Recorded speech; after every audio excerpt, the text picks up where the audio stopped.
July 1 నుంచి వస్తు సేవల పన్ను విధానం అమల్లోకి వచ్చాక వినోదం, కేబుల్, డిటిహెచ్ సేవలపై పన్ను భారం తగ్గుతుందని కేంద్రం స్పష్టం చేసింది.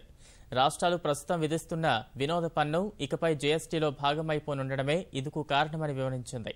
ప్రస్తుతం సినిమా హాళ్లలో చలనచిత్రాల ప్రదర్శనపై రాష్ట్రాలు 100% వరకు వినోద పన్ను వేస్తుండగా జీఎస్టీ రూపంలో ఇకపై 28% పన్ను విధించనున్నట్లు కేంద్రం తెలిపింది.